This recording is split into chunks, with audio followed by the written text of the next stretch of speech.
सिंध बरे सगीर का वो खित्ता अर्ज है जो हमेशा से ही बैरूनी हमलावरों का निशाना बनता रहा है।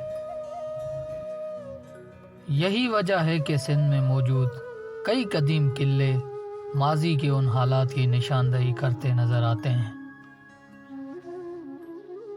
उन्हीं कदीम किलों में से एक तारीखी किला उमरकोट में मौजूद है। किला उमरकोट तारीखी एतबार से सिंध के दीगर किलों से काफ़ी मुख्तलिफ है।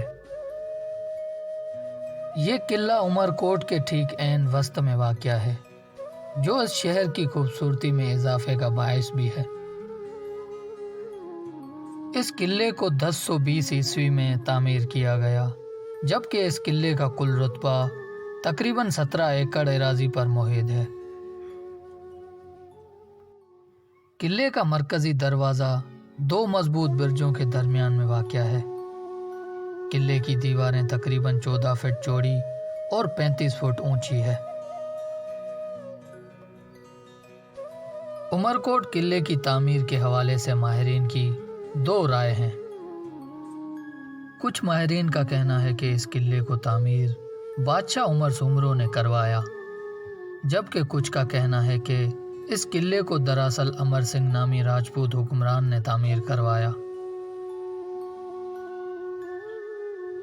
जिसकी वजह से इस किले का असल नाम अमरकोट था, जो बाद में तब्दील होकर उमरकोट बन गया और आज भी उमरकोट के नाम से ही इस किले को जाना जाता है।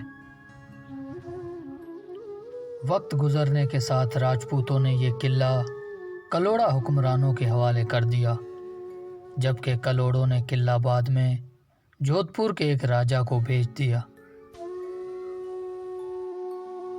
सन 1813 में टालपुरों ने इस किले पर कब्जा कर लिया और आखिर में इस किले पर अंग्रेज़ों का कब्जा रहा। इस किले की एक और तारीखी हैसियत ये भी है कि जब मुग़ल बादशाह हुमायूं शेर शाह सूरी से शिकस्त खाने के बाद इस किले में पनाह गुज़ीन था, तो इसी दौरान 23 नवंबर 1542 को जलालुद्दीन मोहम्मद अकबर की पैदाइश भी इसी किले में हुई। किले के अंदर बाज़ कदीम तोपें और गोले आज भी मौजूद हैं। इन तोपों से ये अंदाज़ा लगाया जा सकता है कि किला दरअसल जंगी मकासद के लिए तामीर कराया गया था।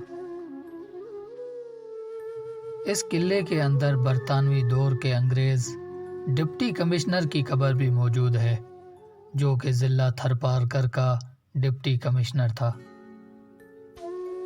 उस ज़माने में उमरकोट ज़िला थरपारकर का ही हिस्सा था।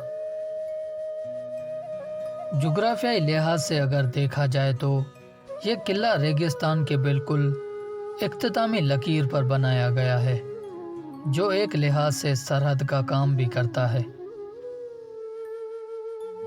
जोधपुर और दूसरे शुमाल मशरकी शहरों से ऊँटों के काफिले पहले उमरकोट आते और उसके बाद हैदराबाद या किसी दूसरे इलाके की तरफ जा पाते थे।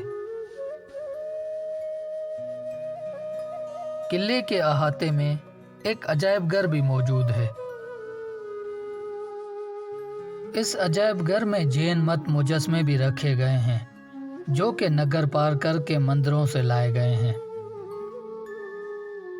इसके अलावा इसमें चंद कदीम किताबें और मुगलिया दौर के जंगी साजो सामान, जिनमें तलवारें, ढालें और उस दौर के हथियार और तस्वीरें भी आवेज़ा की गई हैं। किला उमरकोट की हालत रोज़ बरोज़ बदतर होती जा रही है। ज़रूरत इस बात की है कि हम इस तारीखी विरसे की हिफाजत करते हुए इसे आइंदा आने वाली नस्लों के लिए महफूज करें।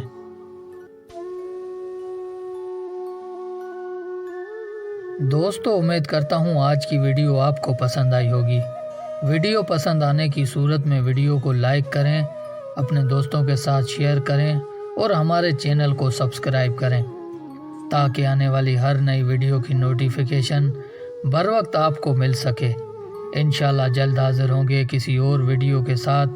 تب تک اپنا اور اپنے پیاروں کا بہت سارا خیال رکھیے۔ اللہ حافظ۔